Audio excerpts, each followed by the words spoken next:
إن الحمد لله نحمده ونستعينه ونستغفره ونعوذ بالله من شرور أنفسنا ومن سيئات أعمالنا من يهده الله فلا مضل له ومن يضلل فلا هادي له وأشهد أن لا إله إلا الله وحده لا شريك له وأشهد أن محمدًا عبده ورسوله يا أيها الذين آمنوا اتقوا الله حق تقاته ولا تموتن إلا وأنتم مسلمون يا أيها الناس اتقوا ربكم الذي خلقكم من نفس واحدة وخلق منها زوجها وبث منهما رجالا كثيرا ونساء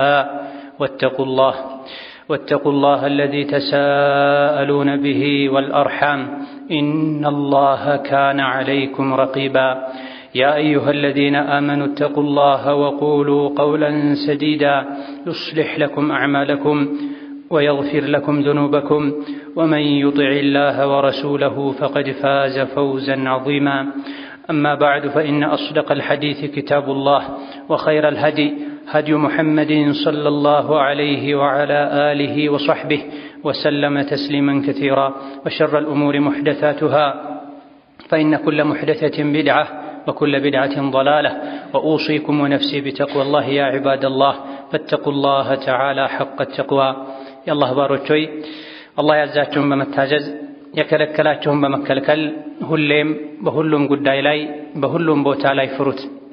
አላህን ተባረከ ወተዓላ ከመፍራት መገለጫዎች አንዱ አምስት ወቅት ሶላትን በአግባቡ መስገድ።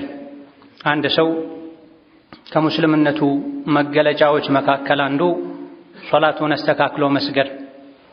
አላህ ተባረከ ወተዓላ በቀን 5 ጊዜ በግዴታነት አደብና ስርዓትን አሟልተን እፊቱ እንድንቆም እንድንሰግድለት እንድንለምነው እንድንተናነስለት አዟ። ሶላት በአላህና በሰው ልጆች መሃል መገናኛ መንገድ። ነቢዩ ዓለይሂ ሰላቱ ወሰላም የሰው ልጅ ከመቼውም በላይ ወደ አላህ ቅርብ የሚሆነው ስጁድ ላይ ሲሆን ነው፣ ዱዓ አብዙ፣ ዱዓችሁ ተቀባይነት የማግኘት እድሉ ሰፊ ነው በማለት የሶላትን ደረጃ የስጁድን ደረጃ ነግረውና ሶላትን በአግባቡ በስርዓቱ የሰገደ ከሶላት ውጪ ያሉ ህግጋትንም ይጠብቃል፣ ያከብራል። ሶላትን ቸላ ያለና የተዘናጋ ከሶላት ውጪ ያሉ ህግጋትንም ቸላ ይላል። ለሶላት ግድ ያለሽ የሆነ ሰው ከሶላት ውጪ ላሉ የዲን ጉዳዮችም እንደዚሁ ትኩረት የማይሰጥና የሚያበላሽ ይሆናል። አላህ ተባረከ ወተዓላ ሁሉንም ሶላቶችን ሰዓቱን ስርዓቱን ጠብቀን እንድንሰግድ ከማዘዙም ጋር ለየት ባለ መልኩ ደግሞ አንዳንድ ሶላቶችን አጥብቆ መክሮና አደራ ብሎና ነቢ ሙሐመድም ዓለይሂ ሰላቱ ወሰላም በተለያዩ ሐዲሶቻቸው ሙስሊም የሆነ በሙሉ 5 ወቅት ሶላትን በአግባቡ እንዲሰግድ ከመምከራቸው ጋር አንዳንድ ሶላቶችን ለየት ባለ መልኩ አደራ ብለዋል፣ ትሩፋታቸውን ነግረዋል። አንዳንድ ሶላቶችን ቸላ ማለት የሚያስከትለውን አደጋና ጉዳት ገልጸዋል። ሁሉንም ሶላት ትኩረት ሰጥተን ከመስገዳችንም ጋር ለየት ባለ መልኩ ፈጅርን፣ ዐስርን፣ ዒሻን፣ ጁሙዓን ጠንቀቅ እንድንል ትኩረት እንድንሰጣቸው በተለያዩ ሐዲሶች ተመክሯል። ሓፊዙ ዐለ ሶላዋት፣ ሁሉንም ሶላቶችን ጠብቃችሁ ተጠንቅቃችሁ ስገዱ። ወሶላቲል ውስጣ፣ በተለይ ደግሞ ምርጧን ሶላት አለ አላህ ተባረከ ወተዓላ። ምርጧ ሶላት ማናት? የተለያዩ አስተያየቶች ያሉ ሲሆን የተወሰኑት ዙህር ነው ብለዋል፣ ሌሎች ዐስር ነው ብለዋል። ሁሉም ሶላቶች እዚህ ውስጥ ይካተታሉ። በተለይ የሰው ልጆች በከስብ በስራ የሚዘናጉባቸው ሶላቶችን ልዩ ትኩረት እንዲሰጡ አላህ ተባረከ ወተዓላ መክሯል። እንደዚሁ ደግሞ አንዳንድ ሰዎች የሚዘናጉባቸው ሶላቶችን ትኩረት ሰጥቶ መስገድ ከየትኛውም ዱንያዊ ሓጃ ጉዳይ ማስቀደም ያለውን ጠቀሜታም ነቢዩ ዓለይሂ ሰላቱ ወሰላም በመንገር ለአንዳንድ ሶላቶች ይበልጥ አነሳስተዋል። ቃለ ሰለላሁ ዐለይሂ ወሰለም መን ሶለል በርደይኒ ደኸለል ጀነ፣ ሁለት ብርዳማ ሶላቶችን የሰገደ ጀነት ገባ።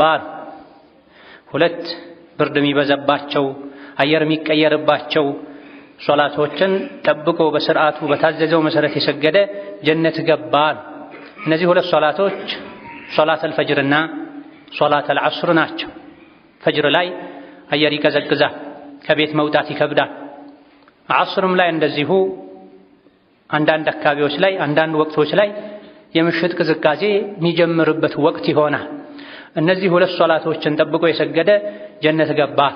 እነዚህ ሁለቱን ጠብቆ የሰገደ ትንሽ አስቸጋሪ ከመሆናቸው ጋር ሌሎችን መስገዱ ስለማይቀርም እነዚህ ሶላቶች ላይ መዘናጋትም ደግሞ ያለውን ጉዳት መዘዝም ነግረውናል። ወመን ፋተትሁ ሶላቱል ዐስሪ ፈቀድ ሐቢጠ ዐመሉሁ ብላ ሶላተል ዐስሪ ያመለጠው ሰው ያለፈው ሰው የሰራው ስራ ከስሯል፣ ተበላሽቷል ብላ አንድን ሶላተል ዐስርን ወቅቱ እስኪወጣ ድረስ መተው ቸላ ማለት የሰሩትን ስራ ሁሉ ያበላሻል ማለት አንድ ሶላትን ወቅቱ እስኪወጣ መተው መክፈርን ከእስላም መውጣትን ያስከትላል ማለት ነው። አንዳንድ ሰዎች በአላህ የሚያምኑ ከመሆናቸው ጋር ሶላትን የሚወዱ የሚያከብሩ ከመሆናቸው ጋር አንዳንድ ሶላቶች ላይ የሚዘናጉበት ሁኔታ አለ። ሶላተል ዒሻ ደክሞኛል ብለው ቤት የሚሰግዱበት፣ ሳይሰግዱ የሚተኙበት፣ ፈጅር ሶላትን በጀማዓ ማይሰግዱበት፣ አሊያ ደግሞ ሰዓቱ ከወጣ በኋላ ቤታቸው ሆነው የሚሰግዱበት ሁኔታ፣ ለጁሙዓ በጣም አርፍደው ኹጥባ ከተጀመረ ምናልባትም ካለቀ በኋላ የሚመጡ ሰዎች አሉ። ይሄ በሙሉ ትልቅ የኢማን ድክመትን ራስን መጉዳትን አላህ አደራ ያለንን ሶላት ችላ ማለትን። በተለይ ዐስርና ፈጅር ሶላት በሁለት ፈረቃ የሰው ልጅን የሚጠብቁ መላኢኮች የሚታደሟቸው ሶላቶች ናቸው። ነቢዩ ዓለይሂ ሰላቱ ወሰላም የቀንና የማታ ጠባቂ መላኢኮች፣ ስራችሁን የሚከታተሉ መላኢኮች እናንተ ላይ ይተካካሉ። ሁለቱም መላኢኮች ደግሞ ፈጅርና ዐስር ላይ ይገናኛሉ ብላ ማታ የሚጠብቁት ዐስር ላይ ይወርዳሉ የማታ ጥበቃቸውን ለመረከብ። ቀን የጠበቁት ደግሞ ዐስር ላይ ይወጣሉ። ሁለቱም ዐስር ላይ ይገናኛል። እንደዚሁ ፈጅር ላይ ይገናኛል።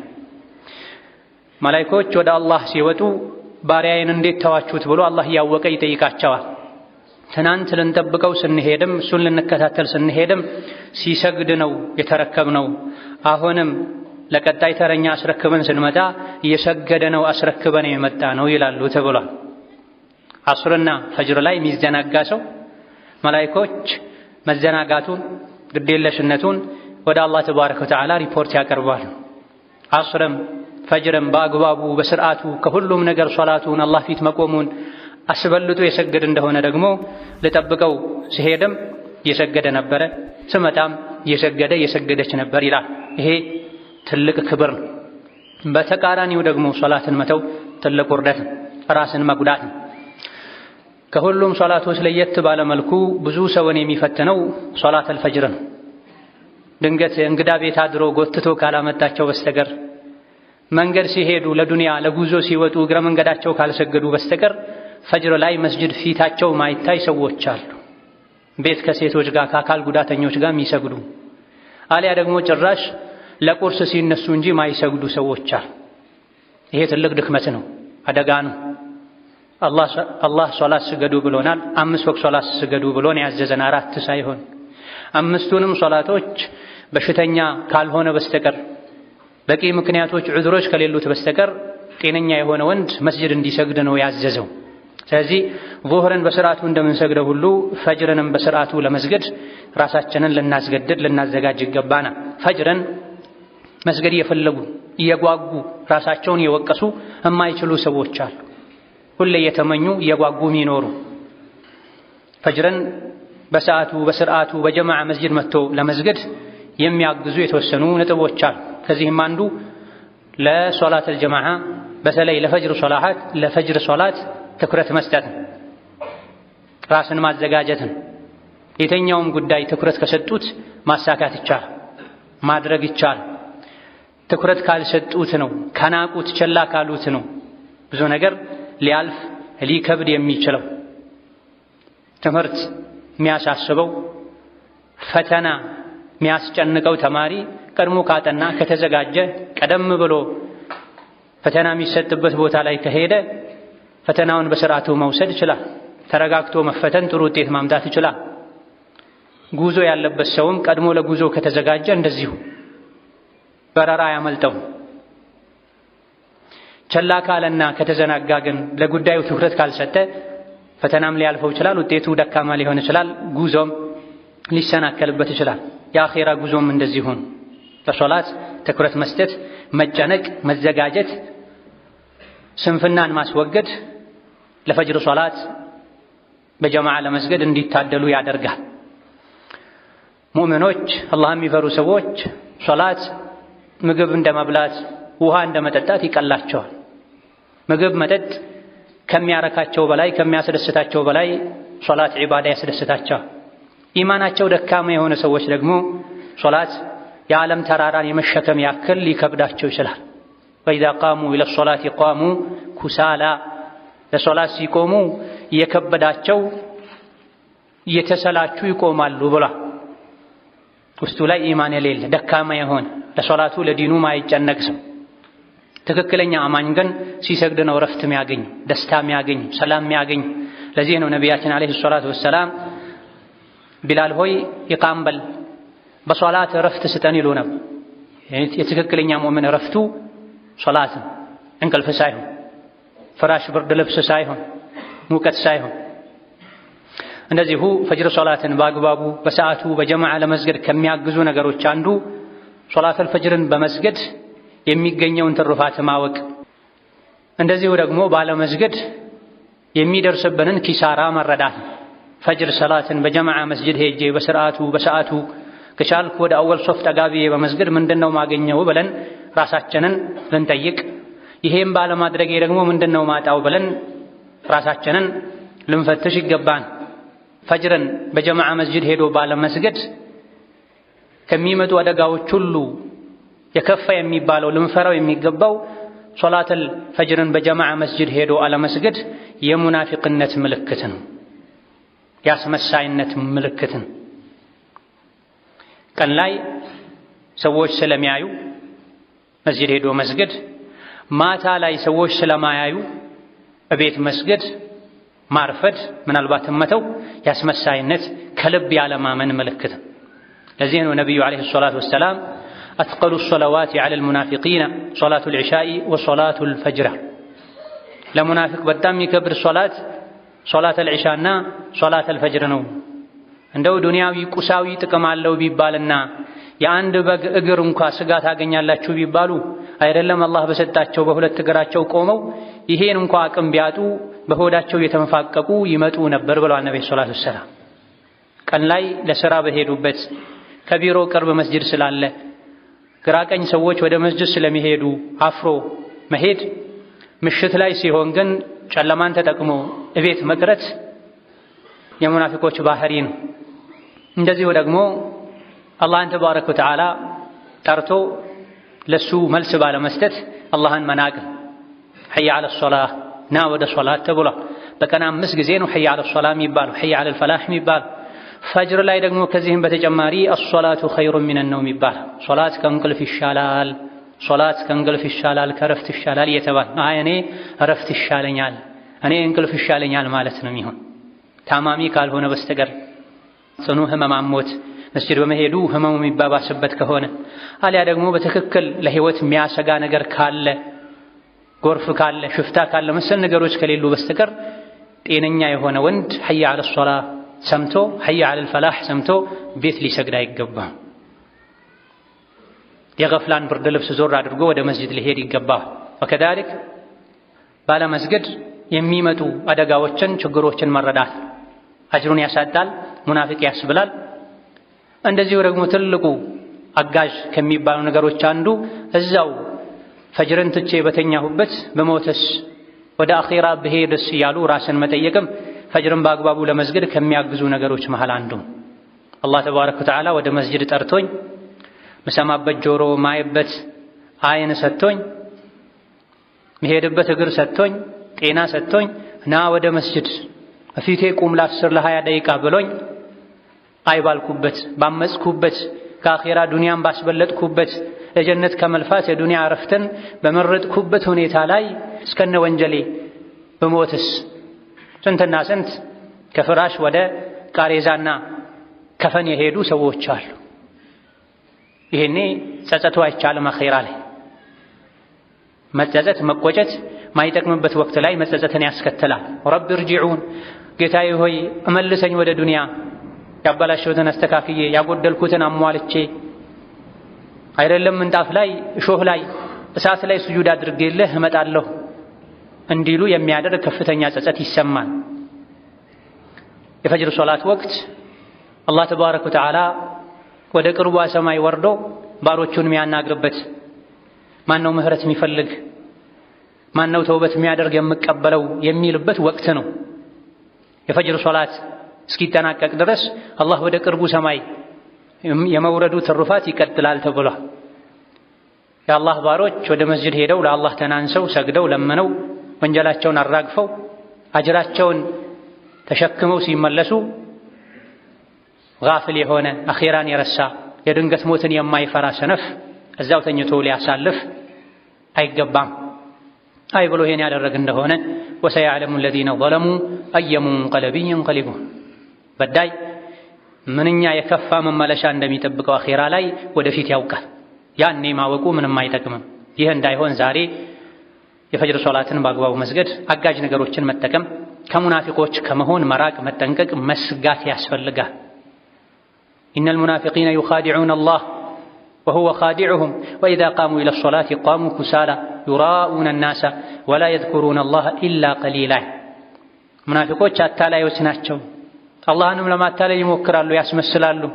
ለሶላት ሲቆሙ እየተሰላቹ እየቀፈፋቸው እያዛጉ ይቆማሉ። ሰውን እያዩ ነው የሚሰግዱት። ሰው ካለ ይሰግዳሉ፣ ከሌላ አይሰግዱም። ጥቂትን እንጂ አላህን አያስታውሱም በማለት የሙናፊቆችን ባህሪ ዘርዝሯልና ከሙናፊቅ ባህሪ ራሳችንን ልናጸዳ፣ ከሙናፊቅነት የመጥራት አንዱ ምልክት ፈጅር ሶላትን ዒሻ ሶላትን በጀማዓ መስገድ መሆኑን አውቀን በዚህ ነገር ራሳችንን ልንጫን፣ አጋዥ ነገሮችን ልንጠቀም يقبانا. بارك الله لي ولكم في القرآن العظيم ونفعني وإياكم بما فيه من الآيات والذكر الحكيم. أقول قولي هذا وأستغفر الله لي ولكم ولسائر المسلمين من كل ذنب وخطيئة فاستغفروه إنه هو الغفور الرحيم والبر الكريم. الحمد لله على إحسانه والشكر له على توفيقه وامتنانه، وأشهد أن لا إله إلا الله وحده لا شريك له تعظيما لشأنه، وأشهد أن محمدًا عبده ورسوله الداعي إلى رضوانه صلى الله عليه وعلى آله وأصحابه وإخوانه وسلم تسليما كثيرا. أما بعد، صلاة الفجر بأقبابه بسرعاته بجماعة بنكات لمسجدنا فجرا يمسجد تكم لما قنيت كم يعجزون قروت شاندو بنبي سنة مسرت ماتا بجزء متنياتنا. نبي عليه الصلاة والسلام ከዒሻ በኋላ ማርፈድን ሳይተኙ መቆየትን፣ ከዒሻ በፊት ደግሞ በመግሪብና ዒሻ መሃል መተኛትን ይጠሉ ያወግዙ ነበር።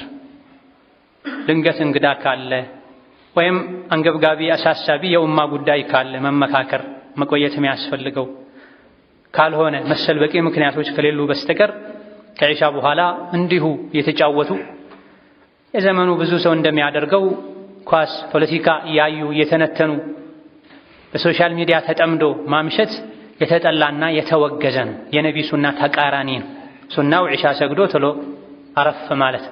ለምንድን ነው ከዒሻ በኋላ ማርፈድ የተጠላው? ፈጅር ሶላትን ሊጎዳ ስለሚችል።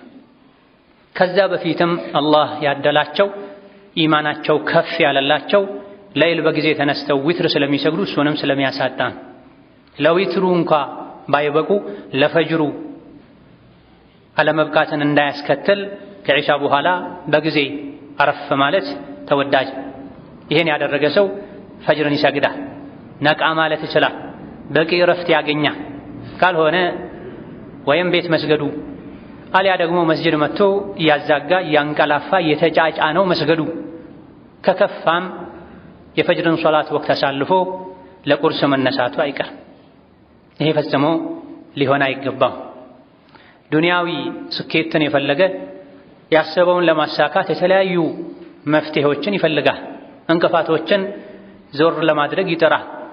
ሶላትን የሚያክል ጉዳይ ክፍተት እንዳለበት አውቆ አንድ ሰው እስከነ ጉድለቱ ክፍተቱ ሊኖር አይገባው። ችግሩን ለማስወገድ መጣር ይገባዋል።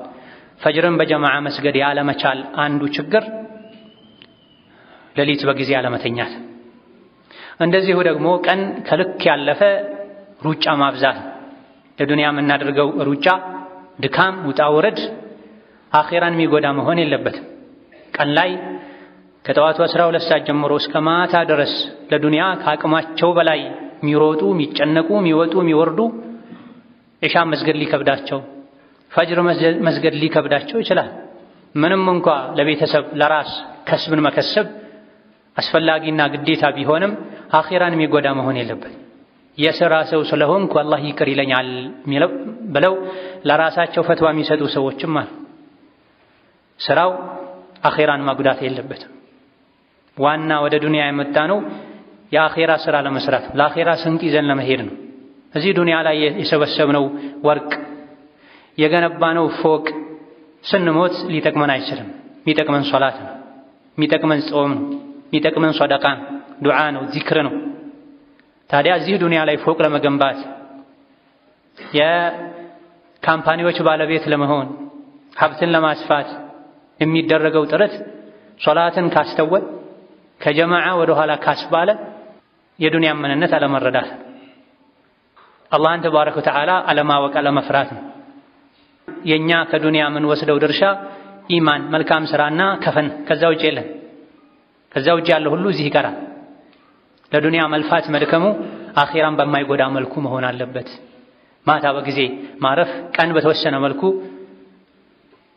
ለሌሊት ተነስቶ ዒባዳ ለማድረግ ቢያንስ ለፈጅር ለመነሳት የሚያስችል አይነት ሁኔታ ላይ መዋል ያስፈልጋል። ወከዛሊክ ፈጅርን በሰዓቱ በስርዓቱ ለመስገድ ከሚያግዙ ነገሮች አንዱ በተለይ እንቅልፉ ከባድ ለሆነ ሰው የሚቀሰቅሰውን ሰው ማመቻቸት፣ አሊያ ደግሞ በዘመኑ ለሁሉም ቀላል የሆነውን አላርምን መጠቀም።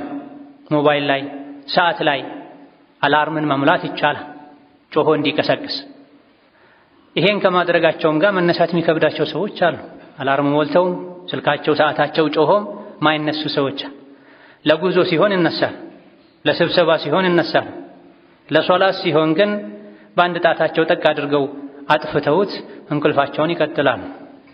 እንዲህ አይነት ችግር ያለበት ሰው ቅድም ያልነውን በዛው መሞት ሊፈጠር ሊገጥም እንደሚችል ማሰብ ማመን ይኖርበታል። አላርሙን ደጋግሞ በተለያዩ ደቂቃዎች 3-4 አላርም መሙላት ይገባል። ከዚህም አልፎ ነቃ ያለ አጠገባችን ያለን ሰው ባል ሚስቱን፣ ሚስት ባሏን፣ ልጆች ወላጆቻቸውን ለፈጅር ቀስቅሱኝ፣ ውሃም ማፍሰሳችሁ ቢሆን ቆንጥታችሁም ቢሆን ማለት አለብን።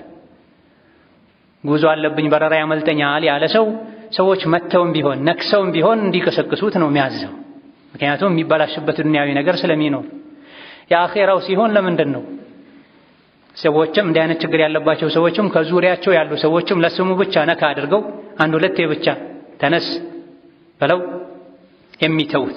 ይህ ሊሆን አይገባውም።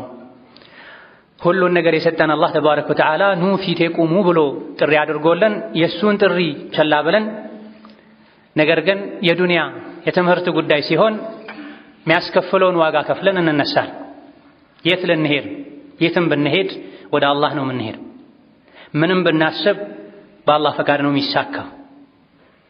ጉዞም ይሁን ስብሰባም ይሁን ምንም ይሁን ምን ሰዎች መነሳት ባለባቸው ሰዓት ይነሳሉ፣ ጉዳዩ ስለሚያሳስባቸው። ሶላት ሲሆን ግን የተናቀ ጉዳይ አድርገው ቸላ ይሉታል። የሰጠንን ሁሉ ኒዕማ መውሰድ ይችላል አላህ ከሱ ጋር ግንኙነታችን ከተበላሽ። ያጣነውን ሁሉ መስጠት ይችላል ከሱ ጋር ግንኙነታችን ካማረ። ከዚህ ለዱንያዊ ጉዳይ ሲሆን ልባችን ቦታ ትኩረት ስለሚሰጠው አንድ የአላርም ሲሰማ ሰው ተነስ ሲለን እንነሳለን። ለአኼራ ጉዳይ ሲሆን ግን ልባችን ስለተኛ ስለገፈለ ስለሞተ አላርም ሺህ ጊዜ ቢጮህ ሰው ሺህ ጊዜ ቢቀሰቅስ ማይነሱበት ሁኔታ ይህ ሊሆን አይገባውም። ሶላትን ሁሉንም በአግባቡ 5 ወቅት ሶላቶችን መስገድ፣ በተለይ ደግሞ ፈጅርን፣ ዐስርን፣ ዒሻን፣ ጁሙዓን በአግባቡ መስገድ ዲን ላይ ቀጤ ማለት አንዱ ምልክት ነው። ዲኑ በጠነከረ ቁጥር አንድ አማኝ ሶላቱ ላይ ጠንቃቃ ይሆናል። ስብሰባ ላይ ይሁን ሽያጭ ላይ ይሁን ፍርድ ቤት ላይ ይሁን የሶላት ወቅት ከደረሰ አላህ ፊት የሚቆሙበት ሰዓት ከመጣ ሁሉም ባለበት ለደቂቃዎች ቆም ተደርጎ ወደ አላህ ይኬዳል። በተቃራኒው ደግሞ ጥቃቅን ጠፊ ዱንያዊ የሆኑ ጉዳዮችን ከሶላት አብልጦ ሶላትን ወደ ኋላ ማለት ካለ ዲን የመቀጨጭ የመላላት የመሳሳት የመድከም ምልክት ነው። ባለንበት ጊዜ የጠላት መጫወቻ የሆነው ሸይጣን የሚያሸንፈን ዱንያ የምታሸንፈን ቀድመን ውስጣችን በኢማን ስለተሸነፈ ነው፣ ስለደከመ። ታላቁ ጠላታችን ሸይጣን ላይ ድል ማድረግ ምንችለው ወስዋስ የሆነችው ነፍሳችን ላይ ድል ማድረግ ምንችለው የዲናችን ጠላት የሆኑ ኩፋሮችም ላይ ድል ማድረግ የምንችለው ሶላታችን ላይ ስንበረታ፣ አቂዳችን እምነታችን ላይ ስንበረታ፣ የነቢ ሱና ላይ ስንጠነክር። የዲኑ ጠላቶች ይሄን ተረተዋል። ሙስሊሞች ካፊሮች ላይ ድል ማድረግ አይችሉም። ፈጅር ሶላትን፣ ጁሙዓ ሶላትን፣ ዒድ ሶላትን እንደሚሰግዱት ትኩረት ሰጥተው እስካልሰገዱ ድረስ ብላ ለፈጅር ሶላት አንድ ቀን መስጂድ ገብቶ የማያውቅ ሰው ለዒድ ወደ ሜዳ ይወጣል፣ ሕፃን ልጆቹን ሳይቀር ይዞ። ሳምንቱ ሙሉ መስጂድ ገብቶ የማያውቅ ሰው ለጁሙዓ መስጂድ ይመጣል፣ አርፍዶም ቢሆን መስፈርት አጉድሎም ቢሆን። ታዲያ ኡማው ድል ሊያገኝ የሚችለው መቼ ነው? ለዒድ ለጁሙዓ ምንሰጠውን አይነት ትኩረት ለፈጅር ሶላት ስንሰጥ፣ ለአምስት ወቅት ሶላት ስንሰጥ፣ ሁሉም አምስት ወቅት ሶላቶችን በጀማዓ መስገድ ዋጅብና ግዴታ። ታዲያ በሳምንት ጁሙዓ በጀማዓ መስገድ ግዴታ ነው ብለን አምነን ሌሎችን ስድስቱን ቀኖች ቸላ የምንልበት፣ ሶስት ሶላቶችን ሰግደን ሁለቱን አንዱን ምንተውበት ምክንያት ምንድን? ዲኑን እንደፈለገን ተረተነው። የድክመታችንን ስስ ጎናችንን ጠላትም አውቆታል። ሙስሊሞች ጠላታቸውን ሊያሸንፉ ዲንን የበላይ ሊያደርጉ አይችሉም ፈጅርን ልክ እንደ ጁሙዓ በነቂስ ወጥተው በብዛት በንቃት እስካልሰገዱ ድረስ ብላ።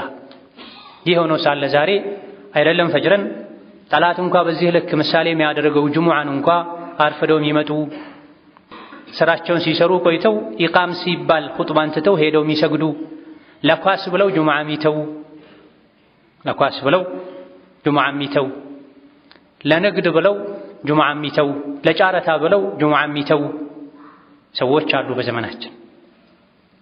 የትም ቆይቶ ኹጥባ አልቆ ኢቃም ሲባል የሚመጡ ሰዎች አሉ። በዚህም ኹጥባን የማድመጥ ምንዳ ያልፋቸው፣ ሶላትን ቁጭ ብሎ የመጠባበቅ ደረጃን ያጣሉ። ኹጥባ ሲያልቅ ደርሰው የሚሰግዱና ኹጥባን አድምጠው የሚሰግዱ አጅራቸው አንድ አይደል። የተወሰኑ ሊቃውንት እንዳሉትም ኹጥባ ያመለጠው ሰው ተጨማሪ 2 ረካ መስገድ አለበት፣ ከሱ 4 ረካ ነው የሚጠበቀውም ብለዋል። ምክንያቱም ጁሙዓ 2 ረካ የተደረገው ኹጥባው እንደ 2 ተቆጥሮ ነው። ኹጥባ ከሌለ እንደ ዙህር ነውና የሚቆጠረው ያሉማ። ምን ማለት ነው ይሄ? ጁሙዓ ቀን ዘንግቶ ቸላ ብሎ አርፍዶ የመጣ ኹጥባ ሳያደምጥ ሶላት ብቻ የሰገደ 2 ረካ ይጎድለዋል ማለት ነው። ምንም አይመስላቸው ሰዎች አሉ። አንድ መስጂድ ላይ ተሰግዶ ከደረሱ ሌላ መስጂድ ላይ የሚሮጡ፣ ጭንቀታቸው 2 ረካ ላይ ብቻ የሆነ ኹጥባ የሶላቱ አካል መሆኑን የማያውቁ። ይሄ አልፎ አልፎ የተኛውንም ሰው ሊገጥም ይችላል። በድንገተኛ ጉዳዮች ሐኪም ቤት በመሄድ ከሩቅ በመምጣት በመንገድ መዘጋጋት፣ በመታመም በመድከም አልፎ አልፎ ሊገጥም ይችላል። አብዛኛው መገለጫው ግን ይሄ ሊሆን አይገባውም ሙእምን።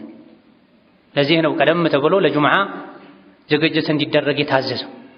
ጁሙዓ ጠዋት በዚህ መልኩ የሚዘናጋ ሰው ጁሙዓ ጠዋት ስራ ባይሰራ በጊዜ ተዘጋጅቶ መስጂድ ቢገባ ይመረጣል። ይሄን እንኳን ማድረግ ባይችል ለሶላት 1 ሰዓት ሲቀረው ሊዘጋጅ ይገባል። ግማሽ ሰዓት ሲቀረው ሊዘጋጅ ይገባል። አዳን ሲሰማ ብቻ አይደለም። በተለይ አንድ አዳን የሚደረግበት አካባቢ ላይ አዳን ሲሰማ ብቻ ዝግጅት የሚጀምር ሰው ኹጥባ ያልፋል።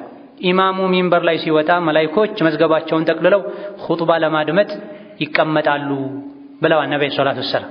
ከዚህ ሐዲስ በመነሳት ኢማም ሚንበር ላይ ከወጣ በኋላ ጁሙዓ የገባ ሰው የጁሙዓን አጅር አያገኝም ተብሏል። ስለዚህ ጁሙዓም ላይ ተዘናግተን፣ ፈጅርም ላይ ተዘናግተን፣ ኢሻም ላይ ተዘናግተን ምን አይነት ጀነት ነው ተስፋ የምናደርገው? ምን አይነት ሶላት ነው የምንሰግደው? 5 ወቅት ሶላቶችን አላህ ግዴታ አድርጎባችኋል። ጠብቆ በስርዓቱ የሰገዳቸው ሰው አላህ ጀነት ሊያስገባው ቃል ገብቶለታል ብሏል ነብዩ ሰለላሁ ዐለይሂ ወሰለም። 5 ወቅት ሶላቶችን ያልሰገደሳ ጀነት የመግባት ቃል የለውም። ከፊርዓውን ከሃማን ከቃሩን ከአቡ ጃህል ጋር አላህ ይቀሰቅሰዋልም ተብሏል። ስለዚህ ጠፊ በሆነችው ዱንያ መሸንገልን በመተው ለአኺራችን ልንጨነቅ 5 ወቅት ሶላትን ብዙ ኒዕማ ለሰጠን አላህ እሱ በሚወደው መልኩ የሱ ቤት ሄደን መስጂድ ሄደን በአግባቡ በስርዓቱ ልባችን ሰብስበን ልንሰግድ ይገባናል። اللهم حبب إلينا الإيمان وزينه في قلوبنا وكره إلينا الكفر والفسوق والعصيان واجعلنا من الراشدين. اللهم أعنا على ذكرك وشكرك وحسن عبادتك. اللهم أعنا على ذكرك وشكرك وحسن عبادتك. اللهم أعنا على ذكرك وشكرك وحسن عبادتك. اللهم أذقنا برد عفوك وحلاوة مناجاتك. اللهم أذقنا برد عفوك وحلاوة مناجاتك. اللهم أذقنا برد عفوك وحلاوة مناجاتك.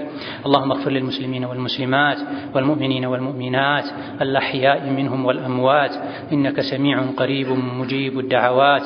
اللهم فرج هم المهمومين ونفس كرب المكروبين وقض الدين عن المدينين واشف مرضنا ومرضانا ومرضى المسلمين. اللهم اشف مرضنا ومرضانا ومرضى المسلمين. اللهم ارحم موتانا وموتى المسلمين. اللهم ارحم موتانا وموتى المسلمين. اللهم ارحم موتانا وموتى المسلمين. اللهم انصر المسلمين والمسلمات في كل مكان. اللهم اعز الإسلام والمسلمين. اللهم اعز الإسلام والمسلمين وانصر المظلومين والمستضعفين في كل مكان. اللهم انصر إخواننا المستضعفين والمظلومين في فلسطين. اللهم انصر إخواننا المظلومين والمضطهدين في غزة. اللهم كن لهم مؤيدا ونصيرا وظهيرا. اللهم كن لهم مؤيدا ونصيرا وظهيرا. اللهم كن لهم مؤيدا ونصيرا وظهيرا. اللهم لا تكلهم إلى أنفسهم ولا إلى أحد من خلقك طرفة عين. لا حول ولا قوة إلا بك. لا حول ولا قوة إلا بك. لا حول ولا قوة إلا بك. ربنا آتنا في الدنيا حسنة وفي الآخرة حسنة وقنا عذاب النار. آمين والحمد لله رب العالمين. وصلى الله وسلم وبارك على نبينا محمد وعلى آله وصحبه.